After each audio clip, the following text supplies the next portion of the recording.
What's up, guys? Alex Jason back here with a brand new video. Hopefully, you're having a great day, afternoon, or night.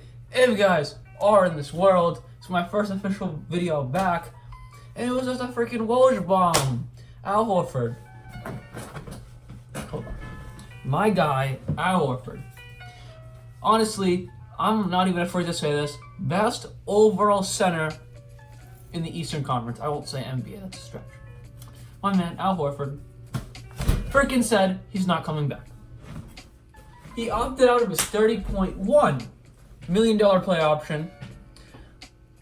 At first, I was a little surprised that I read into it, and I thought about it.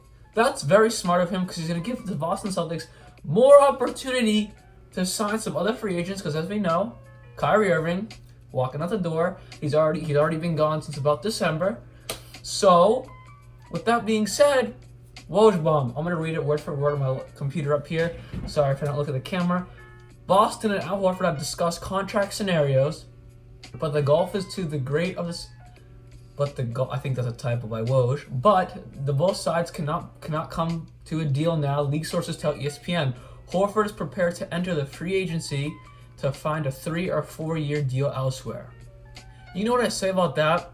Because the Celtics were going to get a 3-year deal, but it would be like a little less, probably like 20 to 25 per year, just to give us a little bit extra money going into free agency and to pay some other guys when we need to.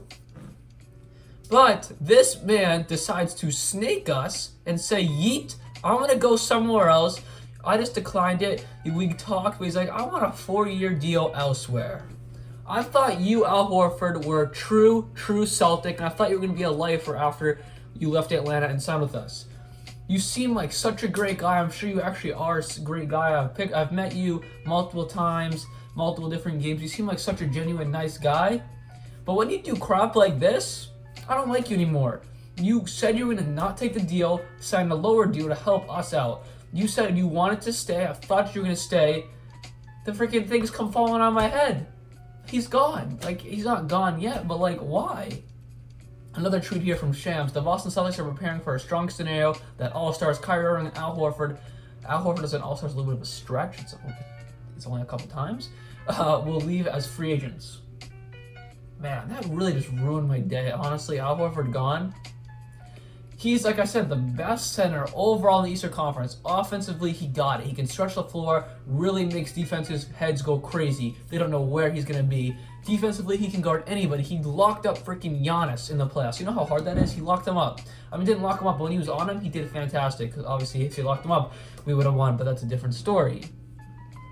He can do everything. He's a defensive and offense. He is perfect. That's why I say he's the best center overall in the Eastern Conference. I'm actually going to say it. Best center, everything. Obviously, Joel Embiid's way better than him, just like offense, just like as a powerhouse. But overall, to what he means to the team, to how he is, just overall, from the smallest little things to the biggest little things, I think he's the best center in the NBA. Now, if I ranked him for the top 10, he'd be number 8. I'm not gonna make a list now, but just saying, like, overall, the little things, everything he does, overall. Now, he's not the best at anything, but overall, I think he's the best. I'm not trying to like make you guys think I think he's the best center in the NBA. I'm trying to explain it to you, even though it's not really coming out as clearly as it should be. Since my man's gone, not technically, but he's gonna be gone. A few teams I think that would be a nice fit for him. I think the San Antonio Spurs would be a really nice fit. They don't really like doing any youth movements, so I think an older nucleus of Al Horford at the center, LaMarcus Aldridge at the power forward, DeMar DeRozan at small forward, and then you could get someone else. I don't know who you'd put at the shooting guard. You have Lonnie Walker, I guess he could be your shooting guard, and then you have like an older. Oh, then you have DeJounte Murray, who's coming back this year after his terrible injury last year. I think it was ACL. I really wanted to see what he could do last year, but he's coming back. So DeJounte Murray, Lonnie Walker, if you want to start a young person to get some youth in there. Then you have DeMar at the 3. LaMarcus at the 4, and then Al at the 5. That'd be a pretty good team. You'd probably get in the playoffs around, I say probably from anywhere from the 6th to 3rd seed. With Al Horford, you're really gonna have a nice defensive and offensive presence. Like I said, he stretched the floor. He stretches the floor. He did it for the Hawks. He did it for the Celtics, and he'll do it for any other team he goes to. Another team that you'd be a little surprised that you'd have to put him to the power forward position, but I think he'd be a great fit in Indiana. They need a little bit of a better defensive presence. Obviously, Miles Turner is a very good defensive presence, but he can't really stretch the floor. So I think if you have a front court of Miles Turner and Al Horford. Al Horford, like I said, can stretch the floor, shoot. I've said stretch the floor about 1,000 times. I'm not even going to say it anymore. You know what Al Horford can do by this point of the video.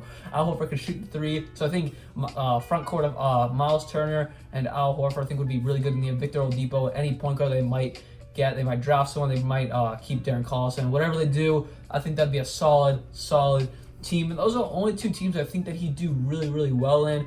Obviously, there's a bunch of other teams, but off the top of my head, those are the two teams that really stick out to me. What I think Al Horford can give to those two organizations, the Spurs and Pacers. We will eventually find out what he does, not for a few weeks, a month, a little less than a month, but a few weeks. This just really surprised me. Like, I didn't think he was going to snake us like that, honestly. It's a bit surprising. Let's see if there's anything else. I go Google Al Horford. Yeah, there's nothing else. I'm just more surprised. Like, I didn't expect this to happen at all. Let me just read these tweets.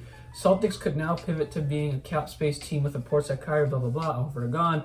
If Boston clears the decks, and the tweet, okay. If Boston clears the decks, they have nearly $28 million in cap space. That number could rise if they trade or stash or draft pick. So let's just say they get upward. Let's just say they get $32 million, because it said they could like have a draft and stash or like trade their picks and they keep more cap space. Let's just say they get $32 million. Honestly, that's a lot of money, but you're gonna have to trade Tatum eventually. You have to trade Brown eventually. So I think I just get two key players. I don't know if you guys to come off the bench, like some younger good players. Like Rashawn Holmes is a really good young center. He's on the Phoenix Suns right now. I don't think they're going to re-sign him because they have DeAndre Ayton, and they're probably going to draft a few guys, try to sign, because they have a good young nucleus, the Suns, that need to produce more. But I think Rashawn Holmes would be a solid pickup for the Celtics. We have Williams. I'm really excited for this team when I'm 20 years old. 16 right now, so in 4 years.